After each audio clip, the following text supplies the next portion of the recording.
Welcome to Thinkin, Bros. I'm Chris. And I'm Alex. We're your favorite corner store philosophers trying to figure out life one conundrum at a time. And today, Alex is a little bit sick. Alex, can you give us a sample of your voice?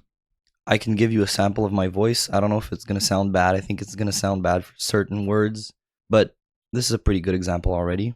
Okay, well, just know that this is all auto-tune and it's edited. It's kind of a bit we're trying out that Alex is sick. We'll see if it sticks or not. So, How good is the AI right now?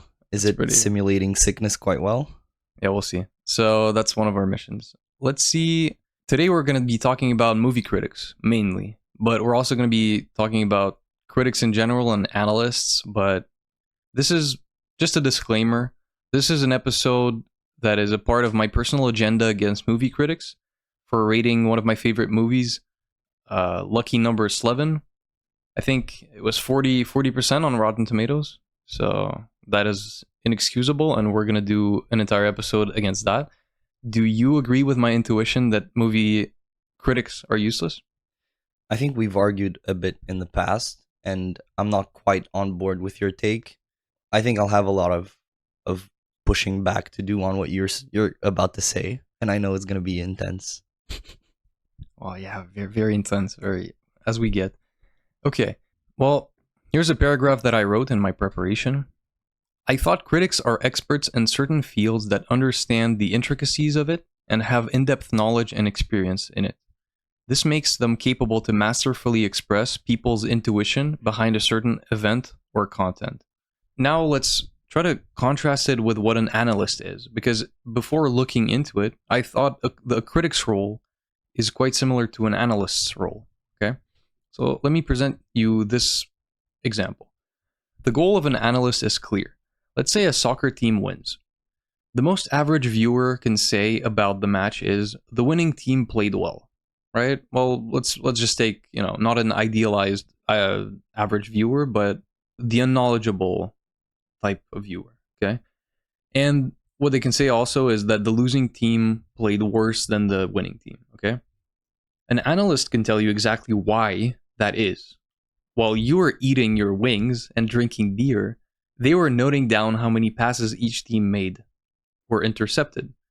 At the end of the game, they can emit a good theory, an educated guess on why the team won.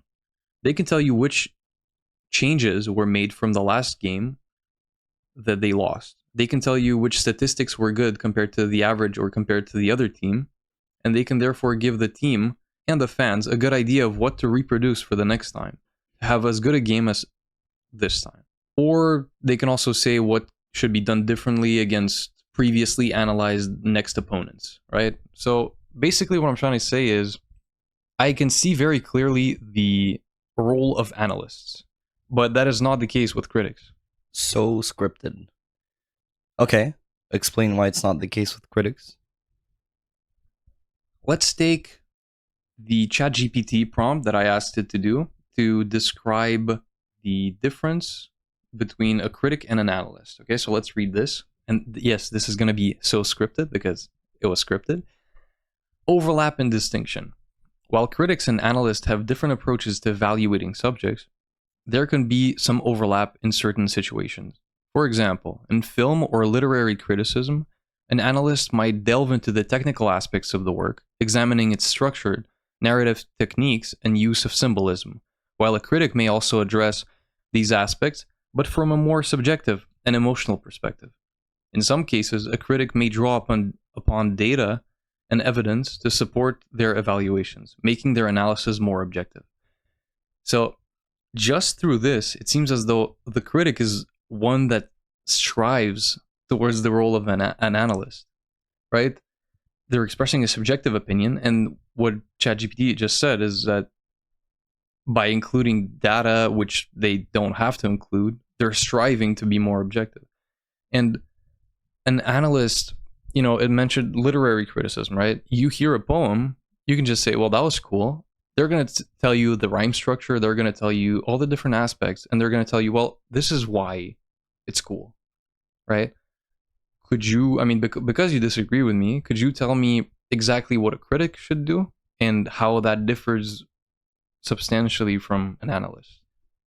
Well, first of all, I I'm not sure we should take what Chat GPT puts out as gospel for what a critic is exactly. I mean, the nuance it was bringing, it's like it's more subjective, but it strives to be objective, I guess.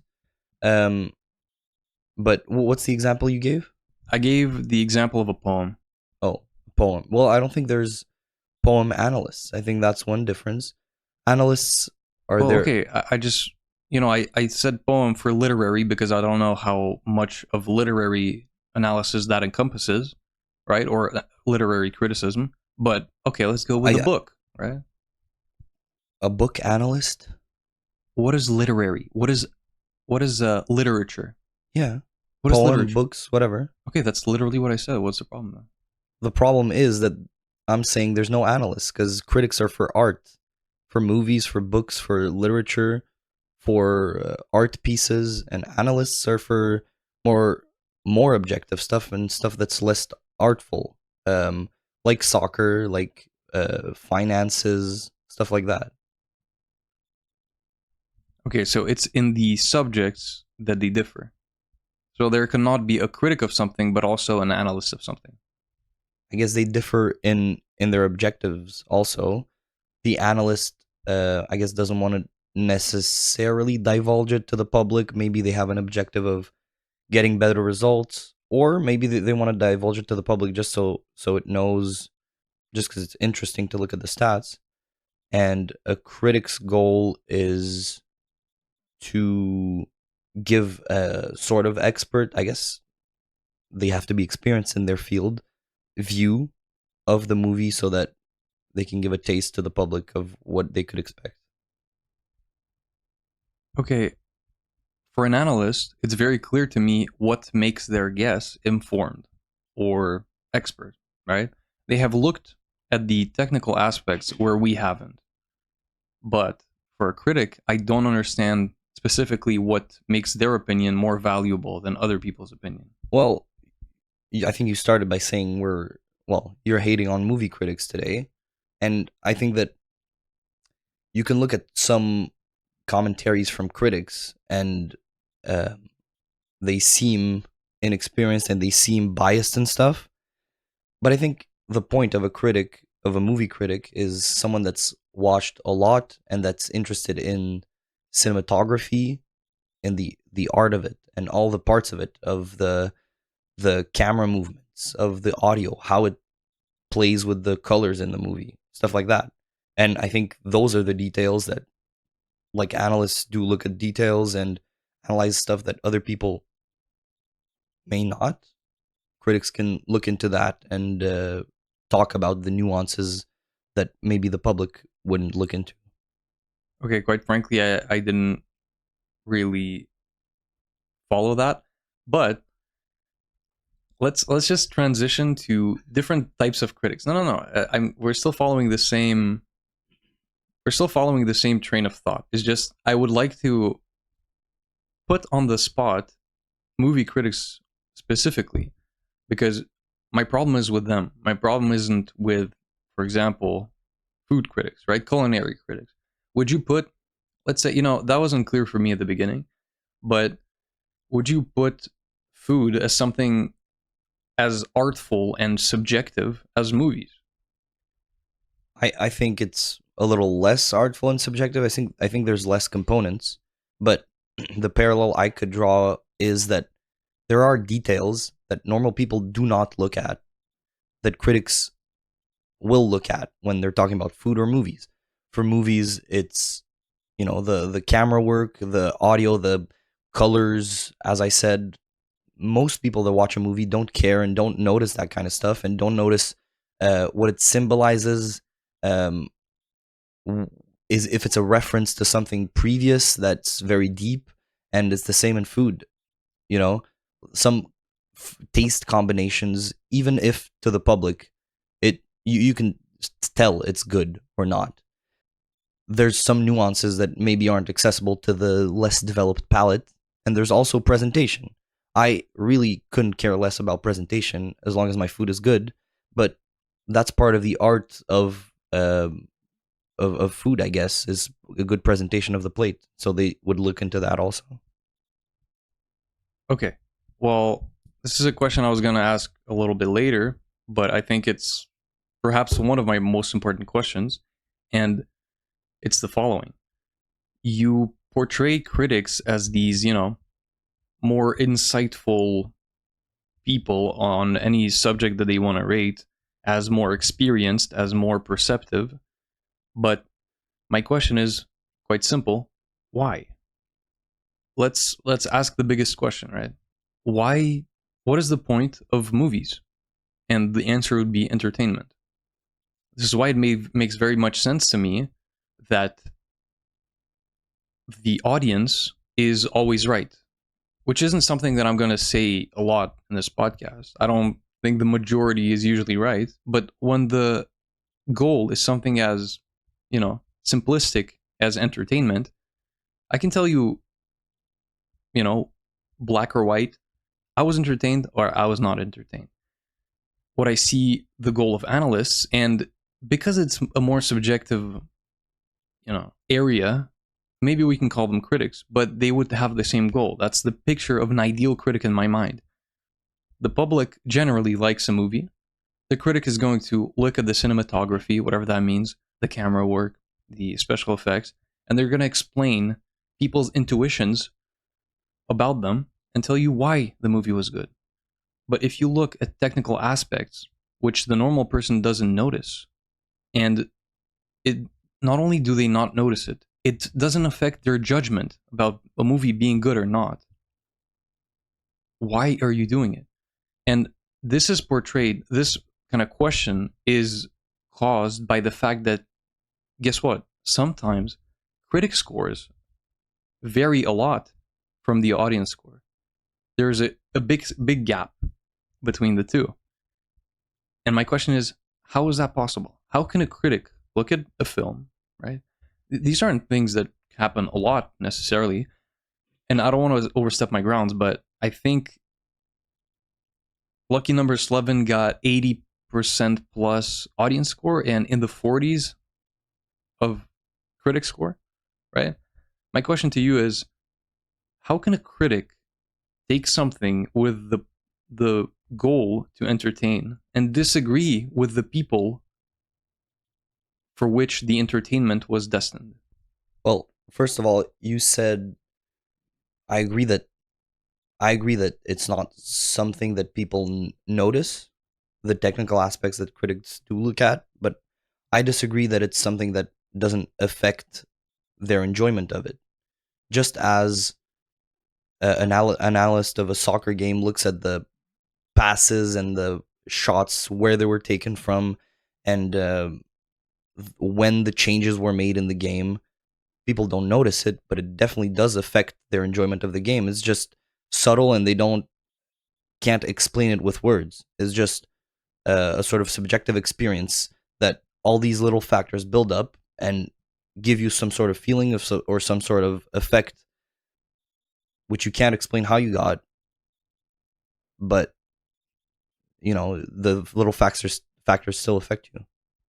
No, I've never disagreed with that. And if you go back to my first example, the scripted one, it's things people can't put into words, right? It's Yeah, but things like, you said for the movie critics that the camera movement and the colors in the movie don't affect oh, yeah, their okay. judgments. I hope I didn't sound as though I was saying that.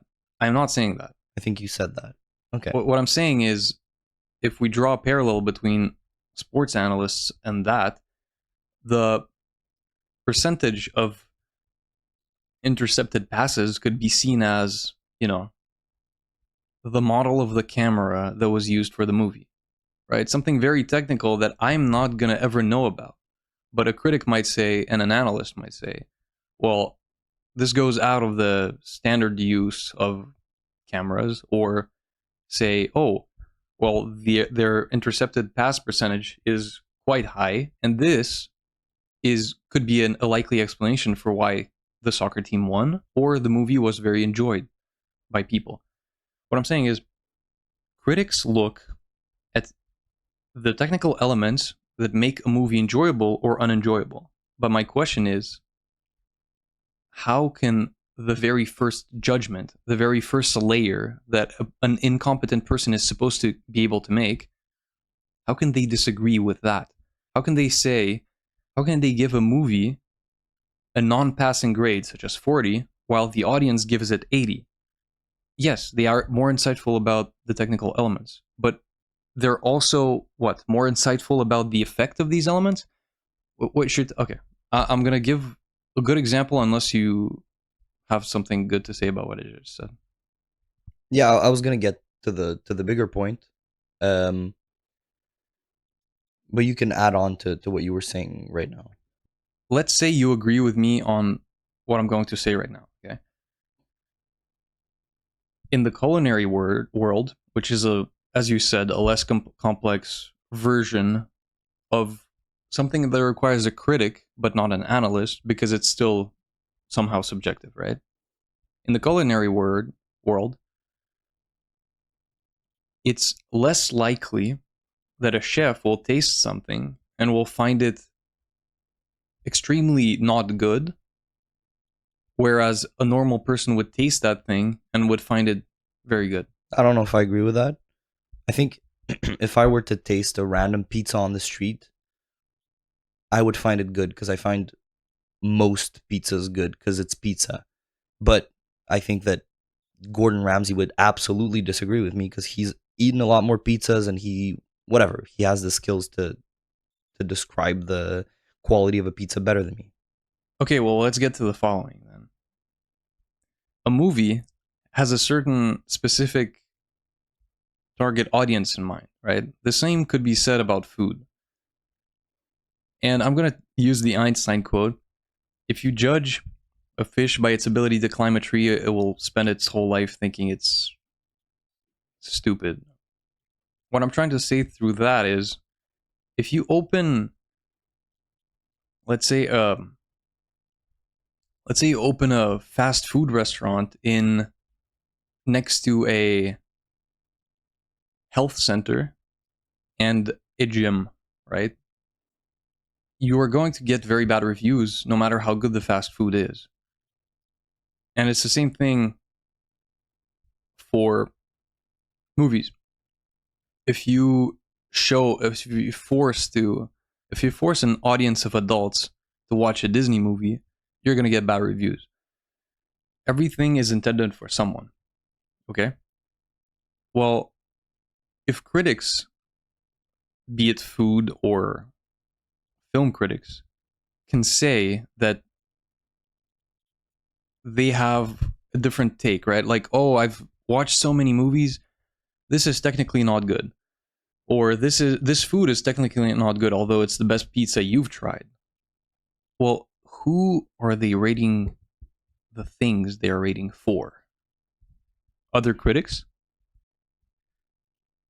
I mean, I think as your scripted text at the beginning said, they're trying to reach some kind of objectivity in the art, right? The example that pops into my mind is like trends that go crazy and that a lot of people like, the public loves, but objectively, we would agree, critics would certainly agree, are just bad. Like in music, the Lil Pump, 6ix9ine, some of those had a time where they were extremely popular with the public, and the public loved it. But I mean, we didn't. But I guess the critics like saw something in that and evaluated that it was bad and knew that it was going to die out eventually. Knew that it was not approaching some sort of true art, true beauty that art is trying to approach. And I mean, you're basing a lot of your dissatisfaction with critics on, you're just you disagreeing with them. Maybe I'm not saying that because I love Lucky Number 11 too, and I think it works. But maybe you're in a situation where you love Lil Pump and it's bad, but you love it. Well, the thing is, we could go back to, I don't know, well, we couldn't go back to our conversation about mumble rap and things of that sort, but I don't think I would ever dare to say that something is bad as much as you would at the very least. Well, I'm the extreme take person, but at least for rap, you definitely have quite a strong barrier between what is good and bad. But that's not the point. The thing is, for me, I think I understand the point of something, and the point of music is definitely to please the ears of its listeners. Well, if you take, you know, Mozart and you make it listen, make, let's say, 100 modern people listen to it, it's definitely not going to get the same rating as it would have at the time it was released. And the same could be said about, mumble rap. If you showed it 200 years ago, perhaps it would get like a 5% rating. Maybe 5 people would kind of enjoy that. But because music has evolved or devolved, we can definitely argue about that in another episode. I don't think there'd be a lot of arguing. I think Okay, there'll be a yeah, I lot of think agreeing. a very linear episode. And if you showed the Little Pump music 200 years ago, you would get some very bad feedback. But that has changed. So my point is, tastes evolve. But what are tastes? And tastes are simply people's intuitive rating of something and the compilation of that in a statistical form, right? You see these movies, 3,000 audience reviews, and those are people who potentially most of them are people who the movie was intended for, went and saw it, and then rated it. Well, let's establish this linear set of events. A target audience was picked for a certain movie. The movie script was written with the goal of pleasing that target audience. The movie goes out, the target audience is pleased. The critic says it's a bad movie. Where did the movie makers go wrong? Who is a critic to say that music is bad if the goal of that music is to entertain someone's ear and it accomplishes that goal, be it mumble rap or other things? Yes, I can say I do not enjoy mumble rap, but the fact that it has, you see these people like Lil Uzi Vert having tens of millions of listeners, well, I definitely think there's something to that. And if your favorite artist, right, who makes quality music and pleases your ear, but perhaps not the people who listen to the other rappers' ears, well, how do you distinguish the quality of their music over yours if the goal of the music is simply to entertain, I don't know, most people's ears? Well, the mumble rapper definitely has the majority on you, so you can't say more people enjoy your music. So what are those, hidden quality standards that don't even go with our intuition of if something is good? Well, I think that's sort of the point, is that maybe the answer to that is that those things that are bad but popular are transient, and they're not approaching like a true form of beauty. And I'm saying it sort of it's like not really concrete what I'm saying, but I think that's what it is with art, is that like there are some details that experts can look at and tell you, oh, this is why you like this is why you like this. If I listen to classical music, well, for one, I won't enjoy it because I haven't developed a taste for it, I haven't listened to it enough, whatever. And two, I won't be able to tell you, oh, this piece is better than this other piece because ABC. I just don't know. I haven't looked at the details enough, and I can't really tell you honestly why some things become popular that aren't good. And I'm not saying either that critics are the true objective standard and that they're always right. But you always take the example of a movie being good or allegedly good, and a critic rating it bad. But what about a bad movie that critics rate well? Well, let me not even get into politics and what they have to promote because of the way they were taught or because of the agenda they're pushing. But I think you can make this is kind of the stuff that I'm trying to establish here, is because the technical elements are kind of the details, that the behind the scenes that we don't get access to as movie viewers. But I think that perhaps some of them are given more importance than they should, simply on behalf of the fact that they are technically critical elements because, well, actually, I can't tell you why.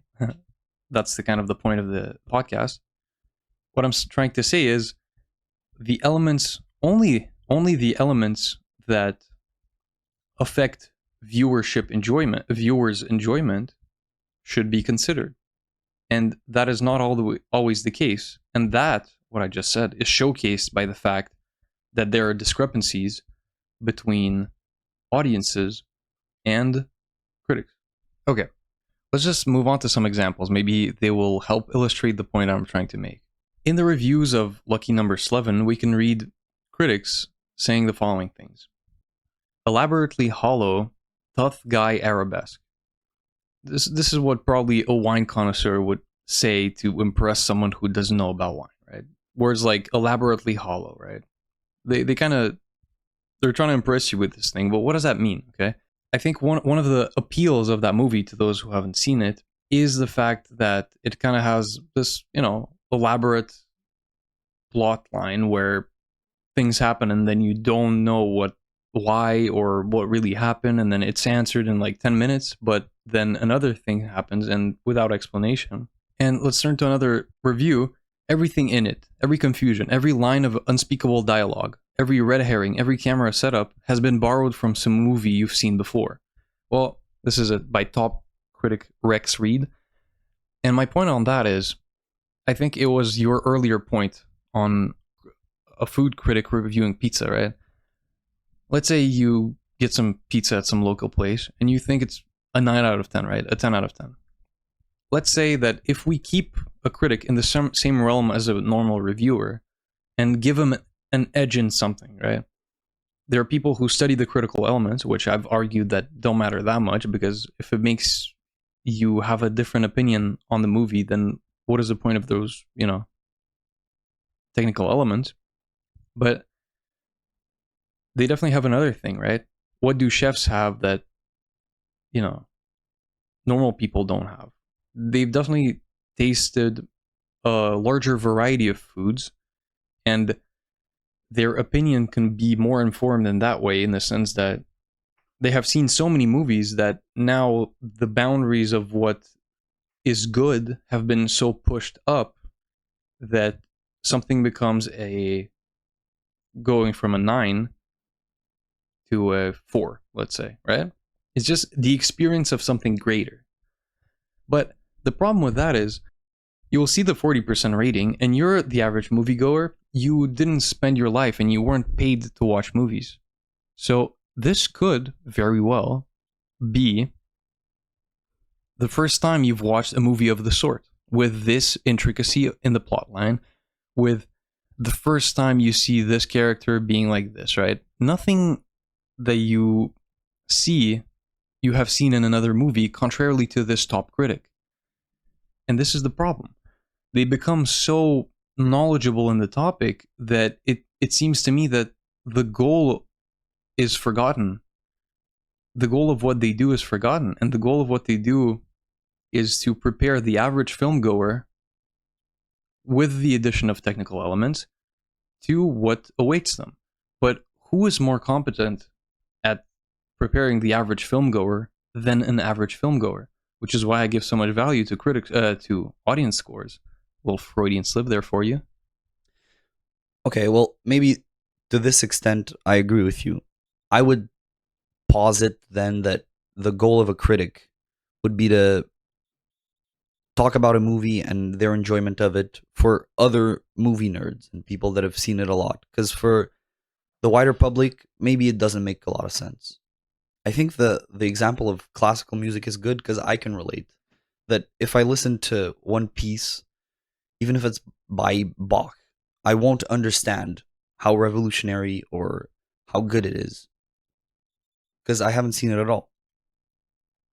Or maybe I'll really enjoy it, but I won't have anything else to compare to it. So I think your first dabble into an art form is sort of like, you can't recommend anything else to you can't recommend a classical piece to someone if you've only listened to one, because you don't have anything else to compare to it. So critics would definitely not be for that type of person. Then somewhere in the middle, someone that doesn't have a job as a movie watcher and doesn't get paid for it. I think most people are like that. Have seen a limited amount of movies, probably know what they like, from past experience. They probably know what they like already. So it's probably useless for movie critics to tell them what they have analyzed from the film, what critical little elements they've seen, because the enjoyment of the people in the middle is probably going to be defined by their own experiences and their own likes and dislikes. So I agree with you to the extent that I would never listen to a critic about if I should watch a movie or not. When I see a movie review and it says, "Oh, the plot line is this and this and that," I don't think I've seen enough movies and don't have that much experience to know what a really good plot line really looks like, or to evaluate a bad one. Apart from, the extremes. If it's a really bad one, I think I can feel it. And I think that's what most people can do also. And if it's a really good one, I just enjoy the movie and am entranced the whole time. So I agree with you that critics are useless to the extent that I would never use them. And you could label yourself an average moviegoer. So my question stands on who are critics criticizing for? But that we can leave that for a little bit later. I mean, I said it in the beginning of my last segment. I think it may be for literally people that watch movies a lot and have seen, all the foundational work that laid the ground for all the future movies, and know when a new movie is just a copy of an old one and can appreciate all of that. But it's probably not, as you say, for the average moviegoer. Right. So it seems as though the only edge critics have is the study of, the technical aspects of films, whereas the movie experience, the movie going experience, and the comparisons that they can make to other movies, the kind of above average viewer, but still not qualified to be a critic, that's kind of the only difference they would have with a critic, right? Because the critic is the one who went to school for the technical elements, and then they can explain the above average moviegoer's intuition. Isn't that the Do only difference between do the two? critics go to school to be a critic? Yeah, film school or something. I was gonna do the research, but then I was like, well, we have an episode on experts, so there's no need for that. They're probably useless as well. So, but here, let me say this, right? Let's analyze statistically what is gonna happen, right? Here, Lucky Number 11 has 51% on the tomato meter on RottenTomatoes.com with 154 reviews from critics. Okay, and the audience score is 87%. And there are 250,000 ratings. So what that means is that, let's say you take the tiers of people there are in these ratings, right? Let's say 5% of them, it's the first movie they've ever seen. Okay, whatever, right? Let's just imaginary tier rating. 40% of them, they watch a movie a week, right? I don't know. You have to take the average of actual moviegoers. I don't know, but I'm imagining. 30% of them, they watch a movie every night or something, right? Let's say there isn't an in between. And then 10% of them, are avid moviegoers. They have as much experience in terms of watching movies as critics, but they don't know about the technical elements. Well, what that kind of You're means, you're at like 85% total. well, it just kind of, Fill it up in your mind. rough around the edges. But what that means is that the rating, and even then, I think I exaggerated with the 10% of avid moviegoers having as much experience as critics, right? But let's even give them that. Yeah. Well, it seems as though they're rating things for the elite, right? They're rating things for, a small percentage of people who have these intuitions, very informed intuitions through past movie going, and they, as I said, they do the analyst's job, right? I think it comes back to my biggest, well, one of my biggest questions. And what does the critic have that the analyst? Well, what does the critic do that differs from the analyst? And obviously, you explain that to be, well, they're kind of not operating in the same areas. Field, yeah. Yeah, in the field. Okay, that makes sense. But then it seems as though they're doing an analyst's job, but simply for the elite of movie goers. And then it's the same thing for cuisine, right? I had this example written down because it seemed to me as though if you make someone, a normal person, taste an apple, they're going to rate it what? A 7 out of 10, let's say, okay? You make them go to culinary school, you make them taste top cuisine, you make them a food critiquer. What is that? Food? A savant. No, okay. Absolutely not what I was looking for. All good though. A connoisseur. No, absolutely not. I do not support this message, but what I was trying to say is you make them a food critic. Okay? A croissant. Okay. Well, yeah. Oh, that works. And you make them taste the same apple again. What do you think would happen? Because before you explain to me that it's the experience of, having these other 1,000 vantage points and being able to look at it and be like, well, I've tasted the best desserts there are, went to every Michelin restaurant there is, I've tasted, chef-made desserts. Now I could say that this apple, well, let's say that the apple is kind of a meal. Let's say it's a dish, right? Let's not say it's just an apple. Let's say it's a dish through its taste. Would the rating stay the same? And it seems to me as though yes, right? Because our taste is our taste. In an ideal world, I think it should stay the same. And, you take the example of Lucky Number 11, which got quite a disjointed rating, like from audiences and from critics. But I think ideally, critics and viewers would agree, but that's not the case some of the time. And that phenomenon interests me a lot. Because then you would take a movie critic, right? You just looking at these statistics, right? You make them watch a movie. They have a certain impression of the movie. Let's say they have a favorable impression of a movie. Let's say it's Lucky Number 11. They go to film school. They see all these other comparisons. They study the chronology of the film techniques and the jokes used, and they understand that Lucky Number 11 isn't the first to do what it did. And suddenly, it seems as though coming back from movie school, you would have a completely different rating. Because if the phenomenon is normal, and critics can have a differing opinion from the average, you could take one person through movie school, and they would end up with a different rating after movie school, correct? Because of all these new vantage points. Right. Okay, that seems very interesting to me.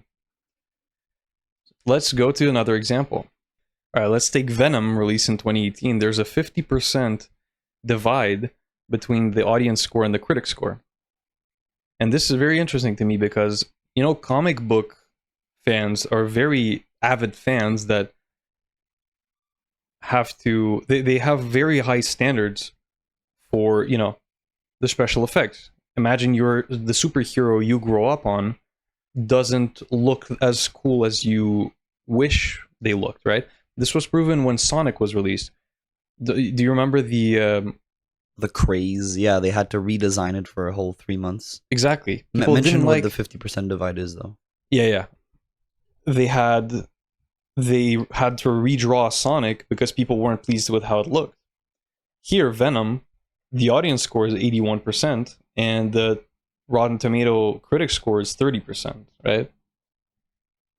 But you take these, elite, let's just call them the elite because they are not only the people for whom the film was destined for, right? The comic book fans or the Marvel fans, but they're also, most of them are quite like avid Marvel fans, and they have these high standards, which could parallel what an experienced moviegoer has. And this movie accomplishes this high set goal and pleases those fans. Well, my question is, what is the critic giving the 30% score to, right? I mean, what did it accomplish at only 30%? Pleasing the general audience? Well, I'm sure that kind of normalizes itself with, something like 250,000 ratings. I'm not a Marvel fan. I've seen Venom. Okay, so that could be like the below average Marvel viewer, and my opinion goes into that, right? The thing is, it remains at 81%. So it's still the same distribution of experience of people who watch this movie. And number one, it had a very high goal to accomplish. And number two, it went out to a higher spread audience because, right, Marvel, I mean, superheroes, supervillains, young kids watch it. It goes out of the niche that is the expert moviegoer thing, and it still gets an 81%. So what I'm saying is, how could a critic dare? To what standards only 30% of criteria were met? Let's just put it like this, right? If 100% is that it accomplished at 100% of quality the goal which the movie set out to do, which was entertain, if you believe what I say, what did this movie accomplish at 30%? And how could the audience divide be 50% higher? Yeah, I mean, I think I'm leaning towards your view of the usefulness of critic for the wider population, in the sense that the populace, as you could say, in the sense that it doesn't matter if the movie was truly good in terms of movies, as long as the audience liked it, it was entertained by it. As I said, I would not trust a critic for something. Some of my favorite albums were probably rated badly, but that doesn't negate the months I spent playing them on a loop. Oh, this artist is going in a bad direction, and the project lacks this and this and this. I don't understand what it means, number one. And number two, it doesn't matter. I'm entertained. I like it. So yeah, and it seems as though, to me, that's the thing. That's the biggest thing of all. It seems to not translate your intuitions, which is what I kind of defined an analyst as, and what I hoped a critic would do. But then you could say, well, my intuition isn't everything. What matters is, kind of the majority's intuition. I guess that's the other path you could take. But then when there are 50% discrepancies, whose intuitions are you voicing, critics? the intuitions of the experienced people, right? But look, perhaps there's, statistically there's something I don't understand, but if that were the case, I think it's kind of a self-correcting thing, because people are on a spectrum of increasing movie-going experience, right? In that audience score of 250,000 people, there's kind of this spectrum. And how small does the experienced moviegoer spectrum have to be to have a 50% discrepancy? Do you understand statistically how unlikely such a divide would be if critics were useful at all? I mean, at all? I mean, what do you mean at all? You're saying you're going off the hypothesis that they're made for the wider public. I'm saying we shouldn't say that, because clearly this shows that it's not for the wider public.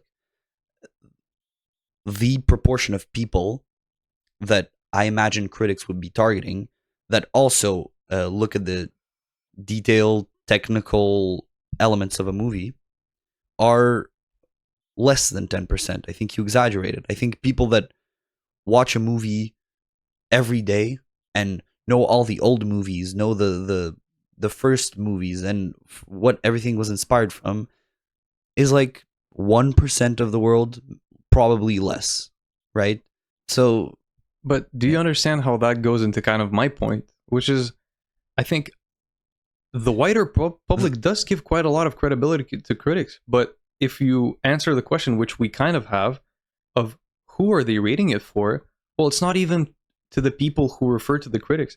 There's on Netflix, there's a critically acclaimed movie section. Does that lose its value under what we're kind of discussing? Well, to me, at least, right? To me. And as you said, I wouldn't trust a critic necessarily. And I think there's a very interesting thing, because when I discovered the Lucky Number 11 reviews, that didn't affect my impression of it. That didn't affect my intuition. I read all these negative reviews and I was still like, well, I was entertained by the movie. Well, I didn't guess the mystery that there was at the beginning, right? Because I wasn't expecting it. Yeah, if you watch the same type of movie 10 times, you learn to expect it. But how many people have done that? Well, in the self-correcting, highly statistical world of audience reviews, it seems as though 84 or 87%, I don't even remember now, of people weren't expecting it. Well, then what are you rating 40% for, critics? Who are you talking to? Sorry, I asked this question like 7 times during this episode, but I mean, we're leaning a lot in that direction, and I think I would agree that there's not a lot of usefulness in saying the technical elements apart from the people that invest a lot of time, like the critics do, into it, and those are the only people that can argue with the critics, right? I couldn't argue with a critic because I don't know what they're talking about. They're probably gonna reference someone that revolutionized camera movement and the first people to use gimbals to move a camera smoothly, you know? And I couldn't argue with them at all. But I don't think, I think we could definitely, I don't know. We don't have the liberty to discredit critics, but I'm saying, like, our opinion is that critics. I'll make the liberty to discredit critics. I'll make it. All right. We are now officially discrediting critics as a guide for the wider population. Alex and I have a bachelor's degree in critic discrediterment, and we're going to apply it and we're going to use it. 90 credits. With minors in film history and Gordon Ramsay. Okay, here's kind of a little bit of a new perspective that we haven't even touched, surprisingly. And it comes back to my first scripted paragraph, right? Let's move them up in my mind. Let's move up critics to the ideal that I see analysts as, right? The analyst can help the person who's betting for the sports team understand future outcomes, right? They're going to say, well, they won this game on a one-off because these players have decreasingly, have been performing decreasingly, and this other team made a lot of mistakes. So it's likely that they're not going to win the next game, blah, blah, blah, right? Things like that through a technical analysis. And you're going to be like, well, the odds are going to be stacked in this favor. I'm going to bet against this team that just won, surprisingly, because I have this technical analysis, right? It's things like that. Well, and the same thing would be for movie critics, right? If you move them up to the analyst kind of criteria. A movie performs well, and they're going to be analyzing the technical elements that made them perform well. And they're going to make a prediction for movie directors, script writers on why something performed well. Well, when you're rating a movie that performed, as 87% audience score, and you're giving it a 30% critic score, what you're saying is that if the same factors were to be reproduced, or even let's say they watched the movie, that would be likely, right? The critics watched the movie. Every single critic watched the movie before its release, and they would predict that the audience would like the movie 30%, right? Because if you're addressing the criticism to the director and the technique and all the people who kind of implement those technical elements, you would be saying, well, you kind of 30% accomplish your task. Boom, movie goes out, 87% of people enjoy that. Well, what is a good movie but a movie that a lot of people enjoy, right? You need numbers, right?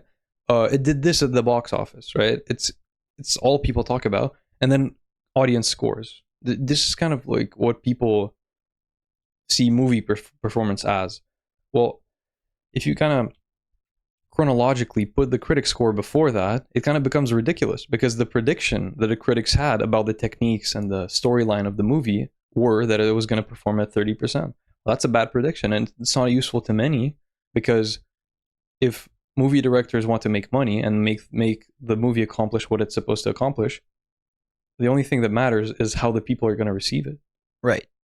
Yeah, I agree. And to to defend critics a little further, we're taking this one example of Lucky Number 11, that I guess if the process is for the critics to watch the movie before and then rate it to guide viewers to whether they want to see it or not, the critics messed up on that one.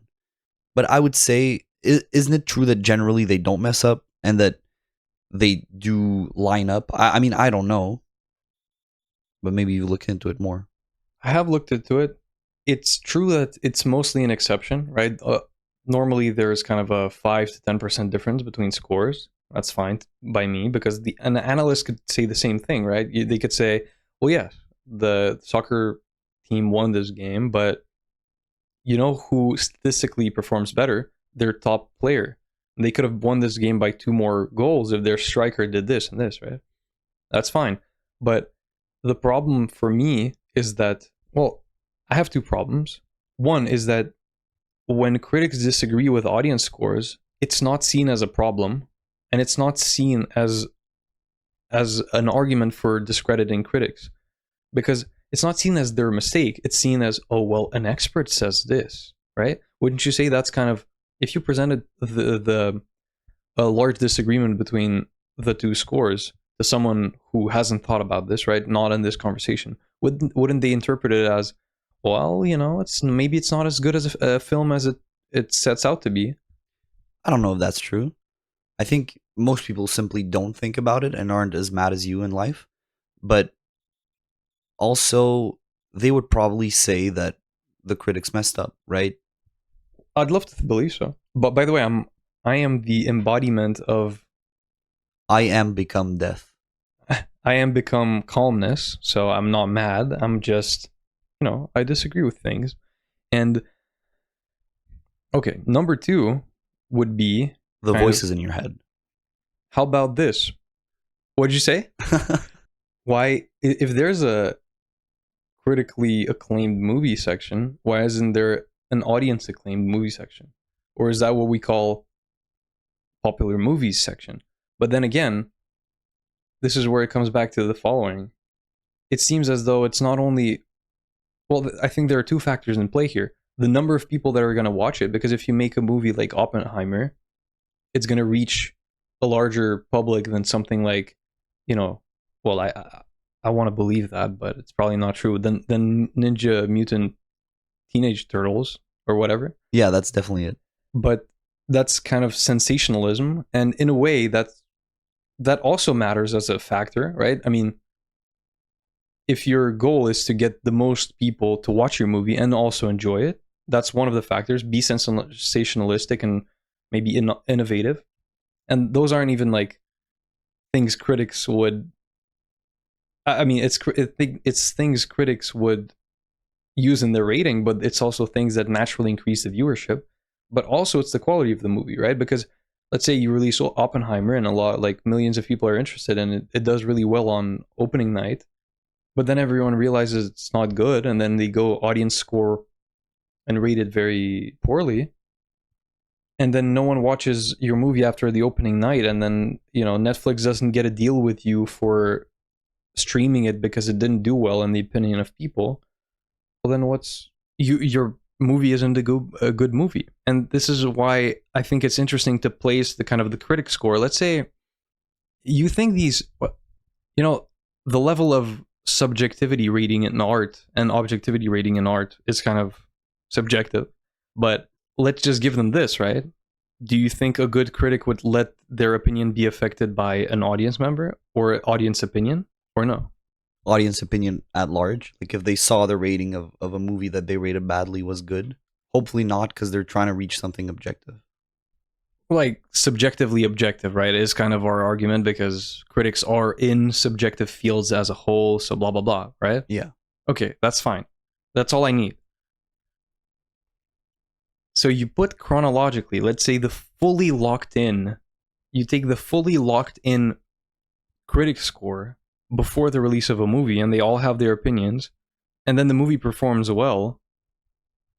I think that's a mistake, right? They have made a mistake, and when ratings differ by 50%, quite an objective one at that. And if you put chronologically all audience members' scores before the movie's release, in 100% of cases, it's going to be a movie that performs well, right? Isn't that kind of funny? If a good movie is one that performs well, you take audience opinion and you put it kind of before the release of the movie, it's going to 100% predict the goodness of a movie. But if you put critic opinion before the release of a movie, it's not going to predict 100%. So here, funny enough, the experts are the one who make more mistakes than the majority. I think you're beating a dead horse. I mean, I've agreed with you that it's not a good guide for the wider public, probably the populace at large. I think we've made some pretty good points. I think we've answered my biggest questions. My biggest questions were, what exactly are movie critics rating? And it seems as though they are rating the probable enjoyment of other intense moviegoers. Exactly, which is, it reminds 1% of the population. Yeah, reminds me of psychological studies, right? This very narrow conclusion that, is it useful? I don't know. We could use it, but how? Not to the degree which we, give it value right now. What is the goal of a film? I mean, you've agreed with me. I think if you challenge my point that the goal of a film is the enjoyment of the viewers, I think a lot of what I say falls apart. But it's a hard thing to challenge, right? And then I would obviously redirect you to the food example. And that, I don't know how you can challenge that, is that the goal of food is the enjoyment of the food goer, the food eater. And if you agree with that, well, a disagreement between, a chef and or a food critic and a normal person, a normal restaurant goer, or a normal person, as you call them, I guess, is a disagreement between those two would be met with a lot more resistance, right? You are putting a McDonald's chicken nugget in front of me, right? And then I'm tasting it. And, well, by the way, I hate them. But that's fine. It doesn't enter into the argument. It's fine. That's fine. But you put a McDonald's chicken nugget in front of me, which is horrible. But a normal person, you like them? Yep. Okay, you have no taste. But, McDonald's is alive, so obviously I'm probably out of the loop here. So it doesn't even matter. What I'm trying to say is, right, the majority of people, which is portrayed by the fact that McDonald's is still alive, and it's on their menu because they have these marketing geniuses which maximize what the output of McDonald's is, and that item wouldn't be on the on the menu if it didn't sell. But you make a normal person, which would not be anyone in this room, but you make a normal person taste the nugget, or no, you would work, and they would say it's good. And right next to them, you pull up Gordon Ramsay, and he would say, "Oh, the consistency is this," and blah blah blah. Well, that's cool. That's awesome that you used all those terms. Who did you formulate your opinion for? And again, it comes back obviously to our very determined answer. And I think it's just the difference is more striking because you're like, well, okay, that's cool that you think that, but I'm still gonna eat the McDonald's chicken nugget. And if you, this comes back to one of my biggest questions. Well, I've said that maybe 80 times, but this is kind of a humorous one. It hits my humorous bone. I don't know what is that? Where is that? In the forum. Okay. Well, okay. That has some validity to it. Would a Google Maps rating of a restaurant be worth more or less than a Michelin star? Right. Seen in this light, I think. Ain't that amazing? It's about the people, right? So if a lot of people go to your restaurant, it's because it's good. Food by the people, for the people, through the people, through the people's intestines. This has been said thousands of years ago. Into the people, through the people, out of the people. This is our good transition to a biology course. So this is how it goes. No, but sorry, continue. Yeah, if the goal of a restaurant, and it is, is to sell food that tastes good, that people like.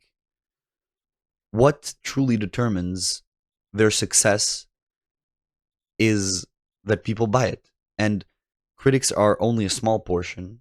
And as we assessed, this is probably true and is not due to a bias of ours, critics, experts in the fields are probably represent 0.5% of the people that actually eat it, right? That have so much experience as to call themselves critics.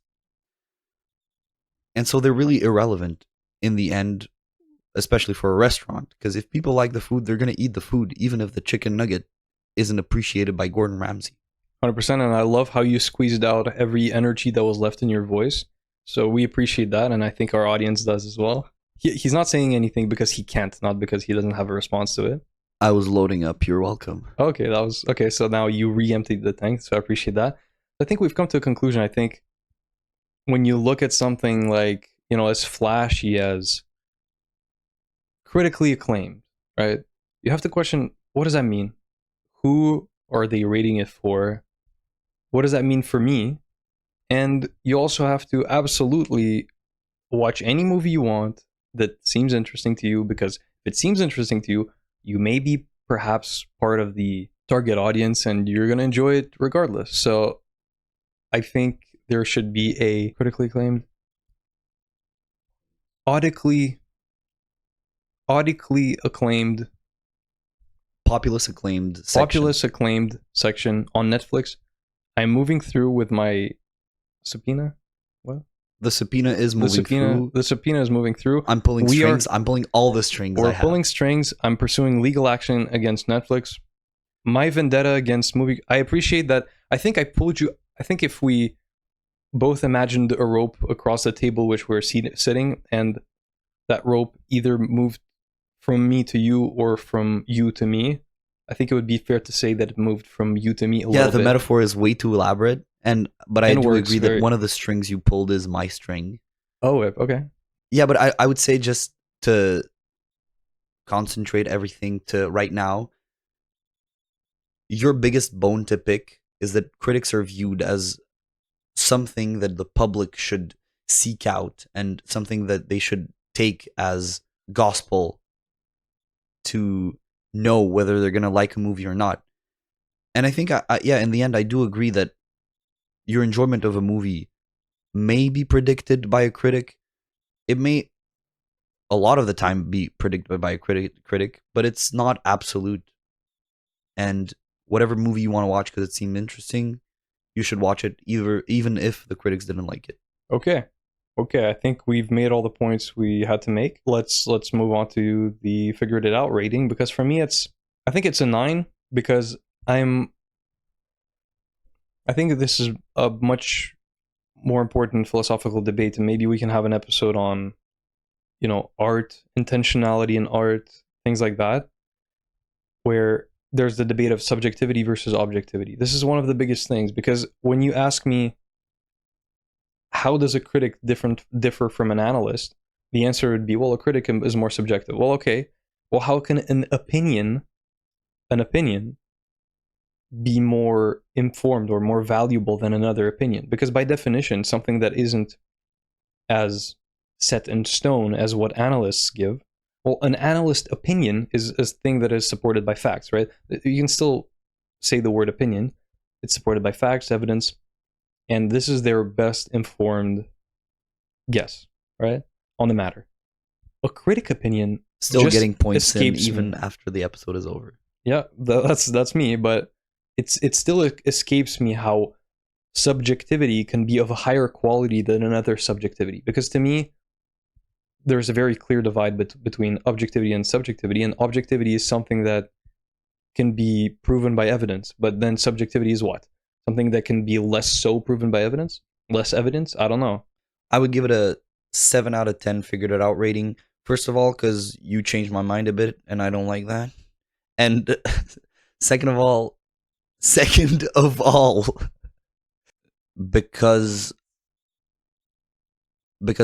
I don't want to offend any critics. Not offend any critics. I don't want to venture into art and argue about art when I'm not so knowledgeable, and maybe critics have a hidden value that I don't know about. So I'm just more reserved with my opinions. So that's why I give it a 7. That's cool, but you're saying you're not knowledgeable about art, but then we've been talking about movies and we've been talking about foods, of which I think we're above average fanatics of, both of us. And then you take someone whom that thing is destined for, and it would be, let's say we're in the 70th percentile, so let's say everyone below us, it's destined for them as well. Take 70% of people. Is that how percentiles work? Yeah. And it's destined for them. Well, your opinion is as good as 70% of people for whom that thing is destined. You look Yeah, at a but painting. not as 30% as the 30% above me. That's awesome. But you look at a painting, there's a white dot in the center of something, and a critic is going to say, well, this is simply masterful, the brush strokes. But you look at the painting, you're like, oh, well, this is absolutely ugly. Okay. Well, I'm not. Well, at the very least, you're not going to buy the painting. That's fine. Yeah, but all I'm saying is I'm not discrediting. I'm not saying that a critic that rated a piece of music that I liked badly, he may be right, more objectively than I am. I don't know the objective points of music. I don't know the drums and the bass and how they should fit together, and how they've have before, and how music needs to evolve in the future. And all I'm saying is I'm going to enjoy it the way I want to. I don't care about critics, but they may be right in some sense that I don't see. Okay, so they don't predict your opinion, they don't change your opinion, but they're not useless? Okay, well, then I'm lowering it to... No, I'm kidding. Let's stay at the 9 because it's very figured out in my mind. I think in time, you'll learn this is about you. Okay, so averaged out, that's an 8 figured it out rating. Yeah, another successful episode. Thank you very much for listening and for the feedback. Visit thinkingbros.com or contact us at our email, which is also on the website. I'm Chris. And I'm Alex. And we'll see you next week. See ya.